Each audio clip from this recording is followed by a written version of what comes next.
માહી પડ્યા મર જીવા જોને, દરિયાના કિનારે અંદર ડૂબકી મારે છે. માહી પડ્યા મર જીવા જોને, તીરે ઊભા જુએ તમાશો, તે કોડી નવ પામે જોને. તો કેટલાક કિનારે ઊભા હોય અને ઊભા ઊભા હે ડૂબકી મારી, એમ હે ગયો ગયો.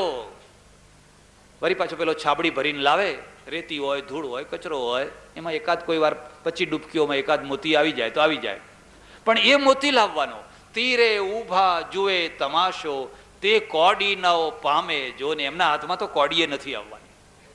હરિનો માર્ગ છે શુરાનો, નહીં કાયરનું કામ જોને. પ્રથમ પહેલા મસ્તક મૂકી, વર્તી લેવું નામ જોને. પ્રેમ ગાથા છે ને એ બહાદુર માણસોનું કામ છે. અને આ ત્રણેય એક જગ્યાએ થતી હોય છે. જ્યાં પ્રેમ ગાથા હોય ત્યાં જ શૌર્ય ગાથા હોય, અને જ્યાં શૌર્ય ગાથા હોય ત્યાં જ ભક્તિ ગાથા હોય. અમે તો બધા કેવા અટરમાળા અને ગટરમાળા, આમ રામ રામ રામ રામ રામ રામ રામ રામ લાડવા થયા કે નહીં એનું ધ્યાન રાખ્યા કરીએ. ધ્યાન લાડવામાં હોય. આમ તો બધા અટરમાળા ગટરમાળા બધા કર્યા કરે. તો એ પેલા બલિદાન આપે. તમને ખબર છે, જ્યારે વાત છે, પ્રસંગ છે એટલે હું તમને કહું છું. સૌરાષ્ટ્ર છે ને કાઠિયાવાડ, એ કાઠિયાવાડમાં ત્રણેય ગાથાઓ, શૌર્ય ગાથા,